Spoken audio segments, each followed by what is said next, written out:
I've been waiting my entire life for this moment. And I'm prepared. I did my research. You don't know the topic. You don't even know the topic yet. How could you have done your research? You don't even know the topic. You're a liar. I live here now. Yeah, I'm moving in. And I don't want you to, Eric, only because as this interview goes on, I'm realizing truly how much better person you are than me. And it's frustrating. I can't even imagine what Shane's feeling right now, Mike. You know what I mean? You're all over the nation. So don't come in here with your face and your hair and lie to me.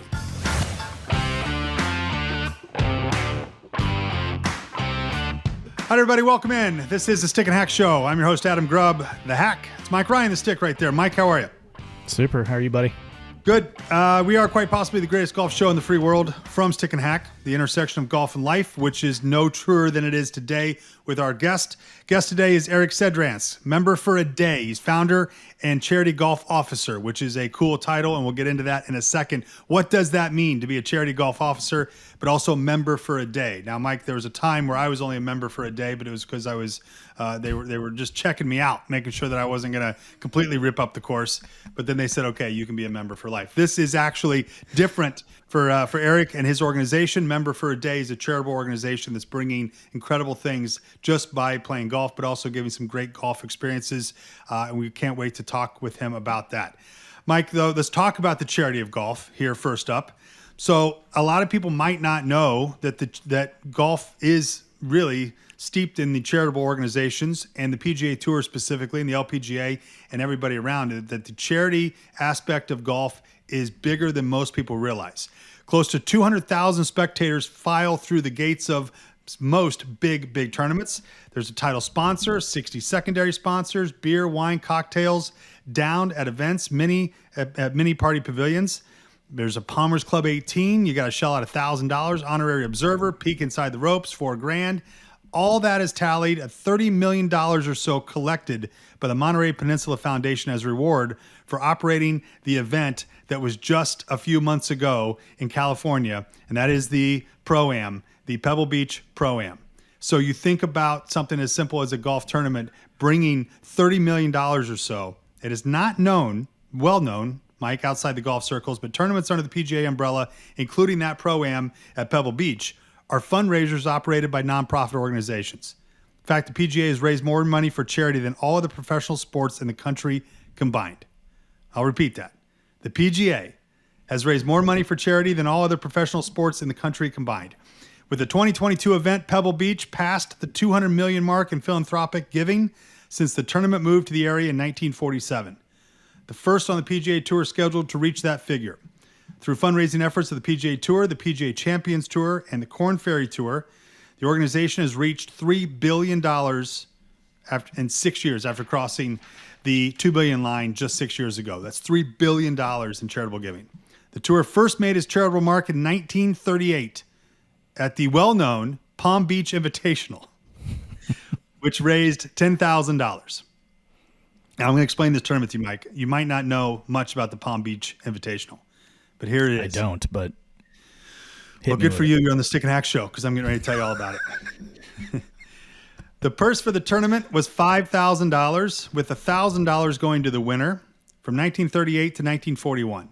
It was increased to $10,000 and $2,000 in 1946 and increased again to $15,000 and $3,000 in 1949. Sam Snead won the event 5 times, including both the first and last events. The tournament featured an unusual round-robin format. From 1938 to 1946, the field consisted of 15 players. They would play 7 rounds and 5 threesomes, a total of 126 holes.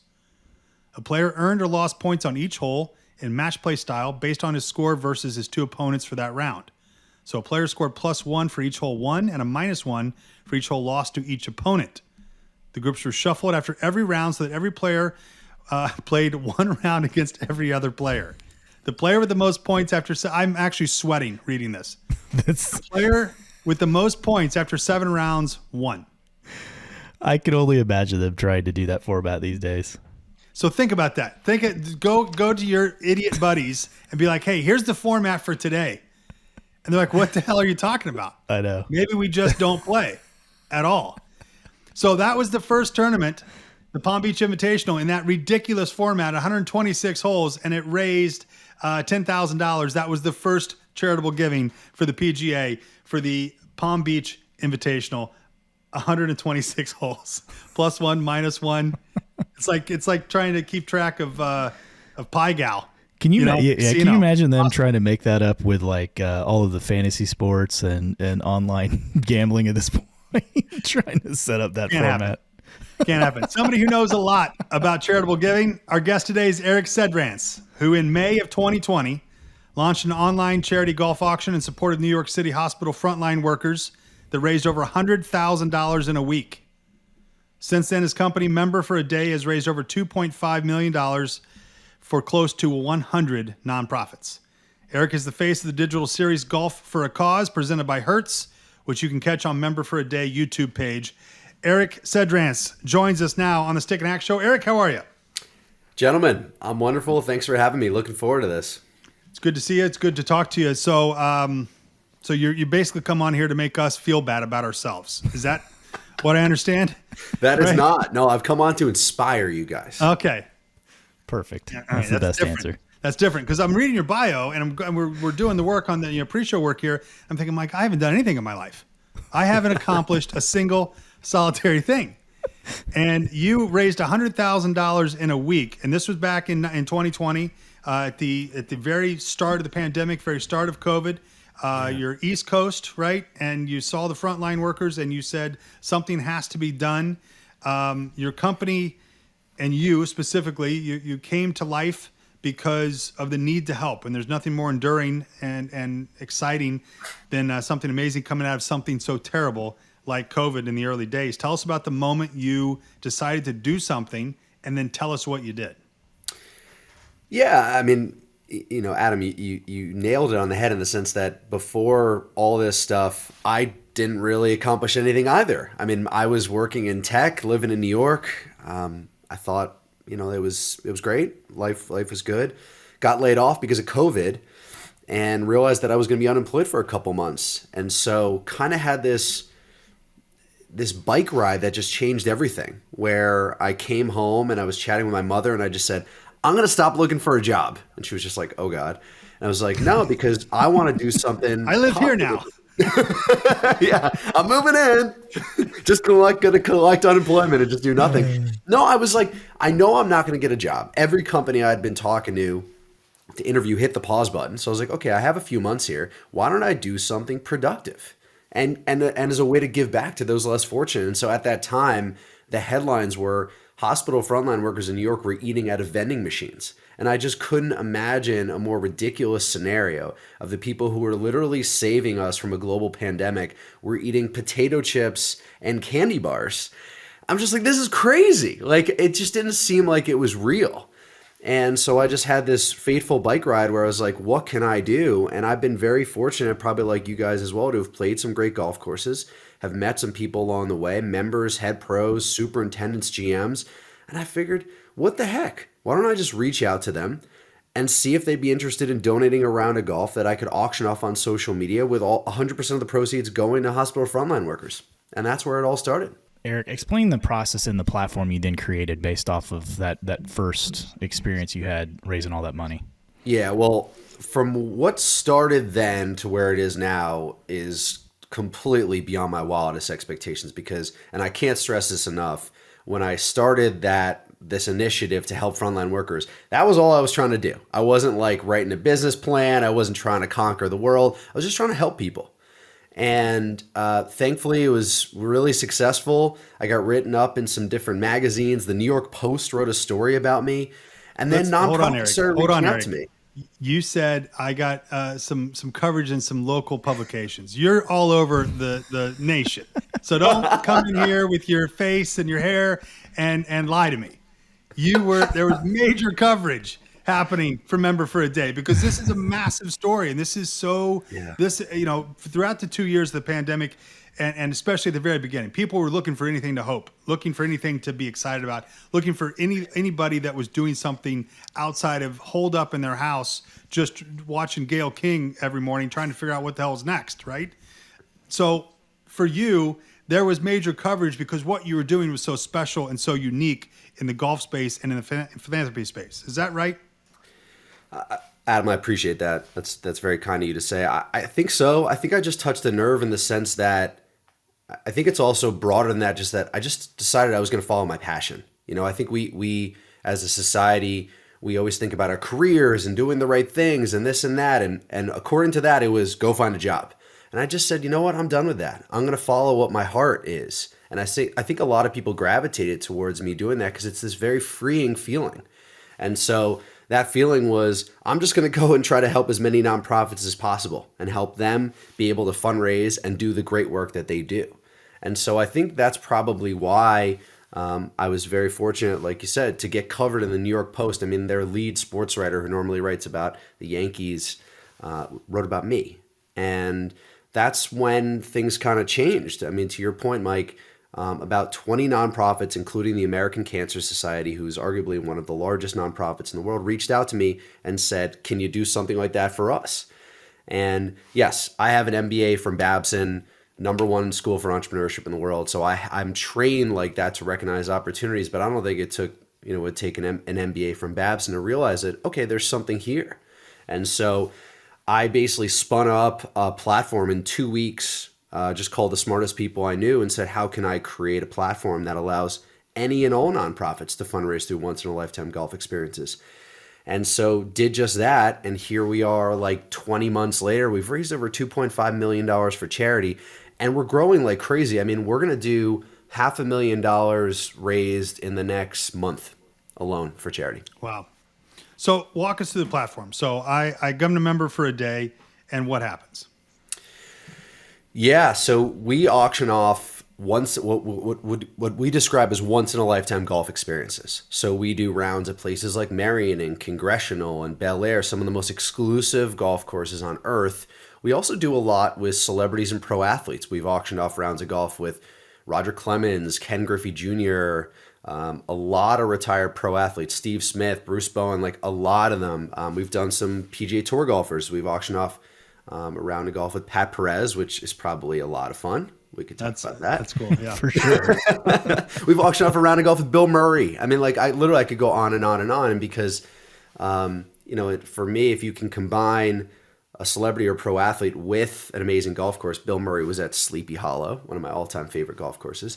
You're talking about being able to raise a substantial amount of money. So everything we do is online, so that the consumer would land on our site, and every auction is for a given nonprofit. So they're each a week long. It might be for the American Cancer Society, it might be for Heart Brothers, a local organization in Boston that we work with. It'll be up for a week. There'll be X amount of amazing golf experiences.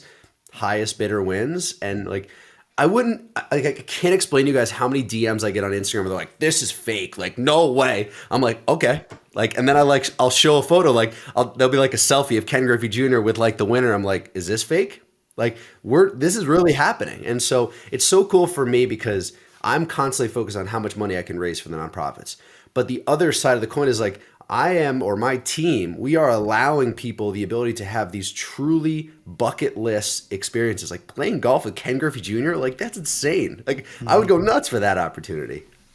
Yeah, and what I think is even more interesting is that people come to this site, they see this once in a lifetime golf experience, but then there is a specific charity and there's another person having perhaps a once in a lifetime experience because you might be helping somebody do something they couldn't do before. You're helping, whether it be with research, whether it be for givings and tithings for a charity to give out to people within their organization.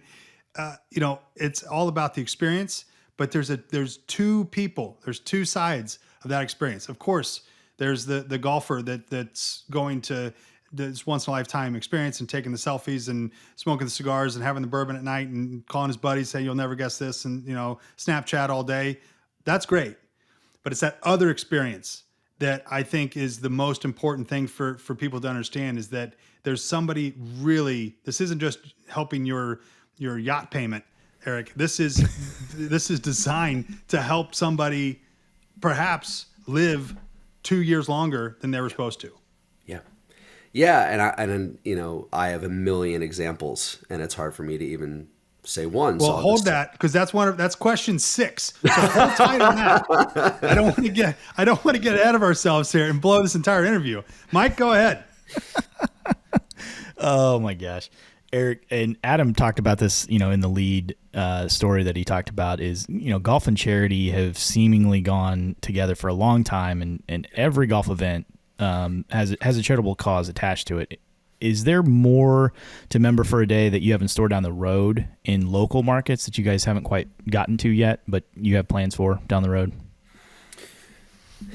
Yeah, it's a big question, Mike. I'm always thinking of where this is going to go. We are hyper focused on golf right now. We are going to start expanding to other things, meaning we're gonna start having some of our own events this year. So we have about 4 or 5 scheduled at some really top clubs. And what we're going to do is we're going to partner up with a local organization in that market. So a percentage of proceeds will go to charity. We're obviously going to launch merch. We're actually launching a VIP platform called the Clubhouse for some of our largest supporters to kind of give them a little bit of a sense of a community, because ultimately we are creating a community of philanthropic minded golfers that love great experiences but also want to support charity, because that, to your point, Adam, that is really what we're doing here. And then long term, Mike, I mean, I don't know. I think that I almost feel like we would be doing a disservice if we just stick to golf. So 3, 5, 7 years from now, when we have an audience of hundreds of thousands of people, if we can raise more funds for nonprofits doing other things outside of golf, maybe it's baseball, basketball, maybe it's just travel experiences, maybe it's going skydiving somewhere. Like, if we can raise more money for nonprofits, I think we would, if we don't go down that route, we'd be doing a disservice to society. So I don't know. Right now we're hyper focused on golf, but I just think the platform that we're building could go in a million different directions. So when you talk about being a member for a day, you're a member of really kind of an experience. You're a member of a club or of a course. You're a member of a something that is bigger, though, in some cases than golf. And when you think about your philanthropic mind, has that always been there? Were you raised as helping others and making sure that the old lady crossed the street, or what was your upbringing that brought you to this? And you can say, Eric, you can be honest. Like, no, you know what? I saw an opportunity. I saw a hole. I saw something that could help somebody. I did it, and now here we are today. I mean, where's the balance there between upbringing and nature and nurture? Yeah, I think I was. My maternal grandfather spent pretty much most of his career living in Jackson, Mississippi, helping with the civil rights movement. That's how he spent his time. And so that was kind of part of my genes. And it's funny, Adam, because my first job out of college was on the trading floor for Bear Stearns, because I thought I was going to be Bud Fox and Gordon Gekko and make gazillions and retire at 40 and become a politician. That was my plan. How'd that go? And what I realized, to your point, is that's just not me.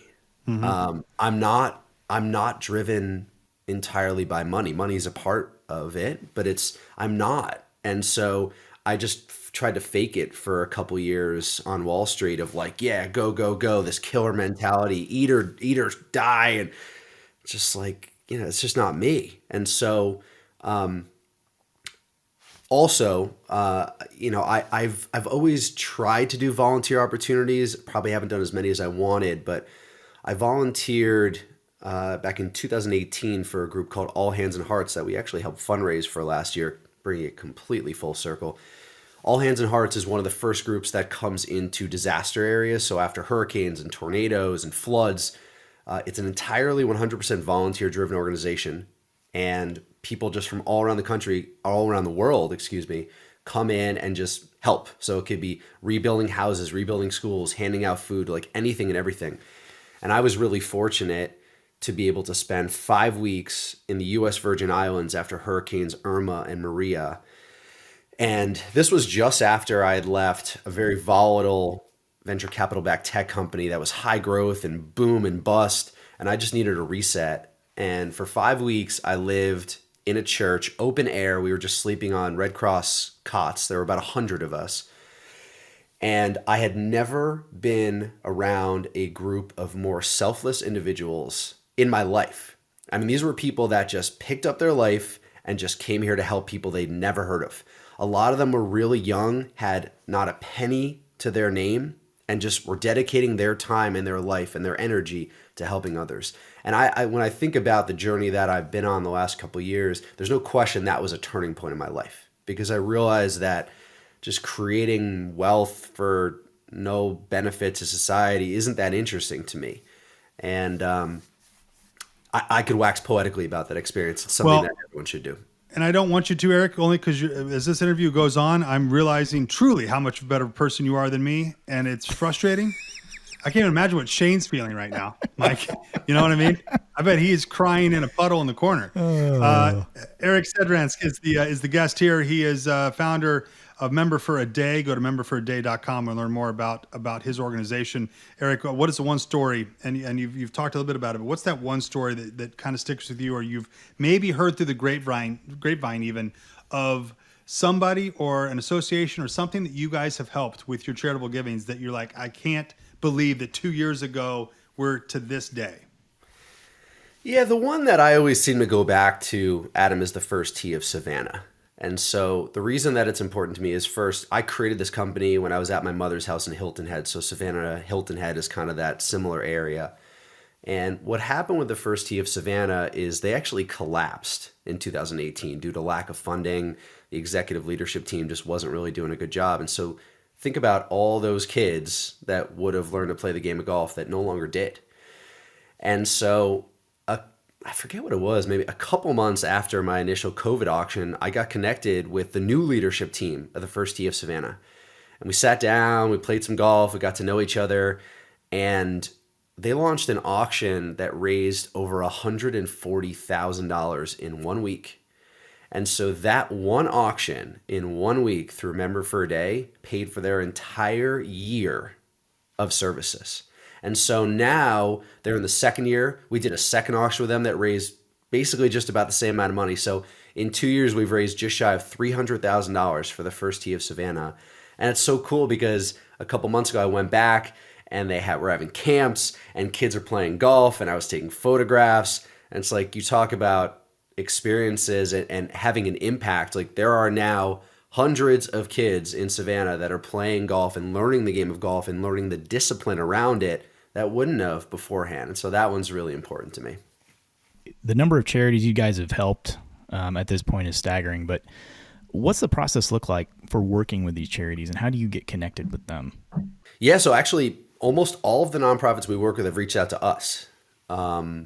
We haven't really done much like sales or outbound. I mean, obviously, chatting with you guys is great to get our message out. But, because of COVID, I haven't been able to like go to conferences or speak or anything like that. And we're certainly not going to start cold calling nonprofits. That's just not my mentality. And so honestly, a lot of it's word of mouth. So what happens, and I see this pretty much every time we launch an auction, is we'll launch an auction like last week we did with Ray Bork's foundation, obviously the great former Boston Bruin, Boston-based organization. And so it gets kind of pushed in Boston, and then a Boston nonprofit reaches out to us and says, hey, how'd you raise so much money? What's going on here, right? They see the dollars and they get really interested, which is great. So it's really all through word of mouth, which is good too, because one of the most important things for us is to make sure that we're only working with great nonprofits, because there are some nonprofits that are kind of like shell companies. We don't want to work with this. And so when it's through word of mouth, when we're being referred by someone that we already work with, it's great, because we know for a fact that like these are good people. This is an organization that's doing great things. So yeah, pretty much entirely through word of mouth. Eric Sedransk is the guest here for Member for a Day. Eric, your story's great. What you're doing is incredible. The reasons behind it are even more fascinating. We are super pumped and excited for you. You've got a lot of things happening, a lot of ways that the Stick and Hack audience and Stick and Hack members can work with you, I'm sure, and go to memberforaday.com and auction off for one of these fake trips that you have, Eric. We're waiting for the day, just so you know, we're waiting for the day when we are one of those auctioned off twosomes to play golf with and watch that thing just rise to the tens of dollars. and you'll be like, well, this doesn't even pay for the broadband to get the website up. But nonetheless, we're excited for a further partnership with Member for a Day here at Stick and Hack. So Eric is the guest. He's coming up here next to play a game. We're going to play In or Out this time. Eric, have you heard this game? Have you seen this, watched it, heard it? This is probably your favorite thing of all life, right? I mean, I've been waiting my entire life for this moment, and I'm prepared. I did my research. I'm feeling good. Did some stretching. How could you have done your research? You don't even know the topic. You're a liar. Eric Sedransk is the guest. He's next. We're back in a moment here on the Stick and Hack Show. Need some gear to rep your favorite golf brand? Visit the Stick and Hack shop to explore our curated collection of exclusive merchandise. With a variety of styles of hats, shirts, and outerwear, we've got something for every golfer. Plus, shop our unique assortment of accessories, including putter covers, foam caddies, and more. Be sure to fill out our weekly cash grab survey to get a chance to win $25 to use at the shop. Visit the Stick and Hack shop today to get what you need to look your best on and off the course. All right, we're back here at Stick and Hack Show. I'm Adam Grubb. That's Mike Ryan, and Eric Sedransk is the guest here at the program. Eric, it is now time. You're a member for a day. Even here, you're a member for a day. So you have to do what everyone does. You have to play our games, okay? You got to play our silly little games, okay?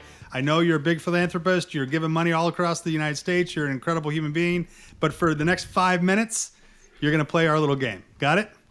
I'm in. Let's go. Here's the topic. In or out of our foursome. So there's three of us, you, me, Mike, and there's the fourth person that we can offer onto our foursome. And we are going to go with in or out 90s comedy stars. Now, Mike, you know that I do my best to bring in the category as closely related to the guest as I could. I had nothing here. Eric's such a great dude. I'm like, I can't even find, you know what I mean? Because what am I going to do? The best people of America, in or out? I mean, we can't be, it's impossible. So I just abandoned that entire strategy. I said, screw it. Let's just go 90s comedy stars, and here we go. In or out. And I love the 90s. I'm a child of the 90s. I think most of us are in some cases. So here it is. Number one, in or out, comedy stars for the 90s, Roseanne Barr. And we go Eric, Mike, and then me. Eric, go ahead. In or out? Yeah. Mike? Out, yeah. Are you paying attention here? Roseanne Barr is the person. I have no idea why that took you longer than a half second to answer. Damon Wayans, in or out? Oh, definitely in. In, Mike. Yeah, Damon Wayans. Are you kidding me? His son is now acting, right? I forgot to say the in that he was in, but I thought my other commentary just. Yeah, his son is acting, I believe. Yeah, he was pretty good. I was like, oh, that guy looks like David Wayans. He's not on this. He's not on this list. No. Okay. 90s comedy stars. Whoopi Goldberg, in or out? Oh man, that's a tough one. Not really. I think I'd go out. Thank you. Yeah, Mike. Yeah, I think there's a time I would have been in on Whoopi, but now. Well, when she was coaching the Knicks, yeah, definitely would be in. What was it? Was that called Eddie? What was that movie She's called? Coaching the Knicks. Okay, New York boy, relax. I remember he that. was up in the last row, and they brought her down to coach the Knicks. Maybe we would start winning if we brought Whoopi in. Yeah. In or out 90s comedy stars, Rowan Atkinson. Is it bad? I don't know who that is. Mr. Bean. Who is it? I don't either. Mr. Bean. He's the English comedian. Mr. Bean. Oh, yeah, in for sure. That would be a great round of golf. Right. Yeah, he's in. Yeah, he's in absolutely. For me as well. Mr. Bean's all right, this might be a little controversial. Adam Sandler. If you're out on Adam Sandler and doing Happy Gilmore, you're not my friend. That's for sure. I just can't imagine someone saying out to Happy Gilmore in a round of golf. Mike? That is the best. We don't know. We don't even know what's going on yet. Eric said in. I absolutely know. I already know what's happening here. I know exactly what is happening here. No, Adam Sandler is so in for me. You don't know anything. So Eric said in, and then 20-minute dissertation on why anybody who said out, and pretty much leading the jury. Mike, you're saying in because Eric said in, and you don't want to go the route that I'm going. No. He's out for me. Yeah. See? He's out for me. I'm not a huge. What are we talking about? Well, because with Adam Sandler comes everybody else. It comes the whole crew has to be there. Stupid Rob Schneider, all of them. Right? What do you mean? You tell me the last time Adam Sandler did anything and he didn't have his 5 buddies right behind him. I gotta fill 3 tee times now because Sandler's coming to play with us, and I find him a little bit annoying. Oh my God. Martin Lawrence. Yeah. Kick him off the tour, Doug. Martin Lawrence, in or out? Out. Okay, Mike. Martin Lawrence is in for me, I think. Yeah. He's in. You want Martin Lawrence today or Martin Lawrence from Bad Boys? Yeah, I like that. Because they're 2 different Martin Lawrences. Martin Lawrence from Bad Boys is definitely in for me. Okay. I mean, he's got Skittles, like, Mike for Lowry. sure we're in. Yeah. Mike Lowry. Lowry. He's but you said out, in for the Bad Boys. Mike, what do you think? Martin Lawrence, in or out? I'm in. Oh, you're in. I'm in All for right, you Martin already Lawrence said it. all day. Apologies. Oh yeah, I'm absolutely in. Yeah, I love Martin Lawrence. Yeah, I'll say in too. I think he might have some great stories about the comedy of the 90s and the early 2000s and all that. Jim Carrey, in or out? Comedy 90s comedy. Oh, absolutely in. Okay, Mike. Yeah, Jim Carrey's way in for me. Way in for me as well. I think I know what No, Adam's going to say. he's way in for me. Perfect. Awesome. I 100%. Now, I know. he's starting to get a little too existential for me and meditative, and I mean, come back to earth a little bit for me there, buddy. Right. As long as he doesn't start talking to me about trees and plants and Zen golf, Adam. Think about it. You'd be like, you'd probably take 5 shots off your handicap in 1 round. You'd be floating Maybe. around the golf course. I don't care enough as it is, so I don't know how much less I could care. But Mike Myers, In, for sure. Mike, in or out? Yeah, Mike Myers is way in for me. Yeah. I haven't seen him in a while. What's he doing? Yeah, I think he's in for me. Not. I'm in. Yeah. All right. Speaking of these other people, that This is such a setup. This next one. you don't even know. In or out? 90s comedy stars. Don't read ahead, Mike. Rob Schneider.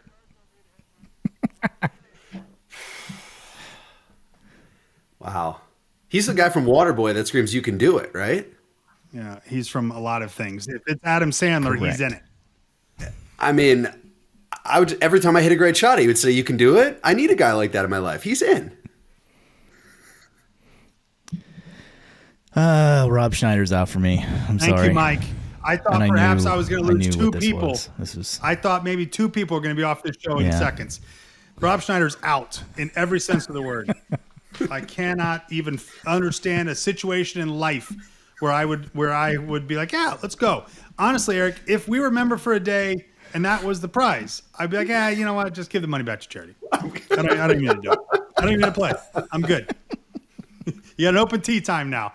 That's it, everybody. Eric Sedrans on the program here. Member for a Day. Go to memberforaday.com. Learn more about his great operation, his great organization. He is truly, Eric, and I mean this in all sincerity, you're doing amazing things for golf and people and charities and associations. $2.5 million raised so far in 2 years. More to come. We look forward to a closer partnership with you as well coming through this year and into next year. So go to Member for a Day and figure out and learn more about what they can do. And maybe you could win one of those world lifetime golf experiences and help somebody else. So, Eric, thank you very much. This is Stick and Hack, quite possibly the greatest show in the world. From Stick and Hack, the intersection of golf and life, go to stickandhack.com to learn more about us and for stories and podcasts, the Challenge app, and more. We are Stick and Hack, everybody. Take care. Godspeed to you and yours, and good luck. Peace out, guys. Okay, we're done. This has been the Stick and Hack Show. Go to stickandhack.com to become a free member of the world's greatest golf club without the course.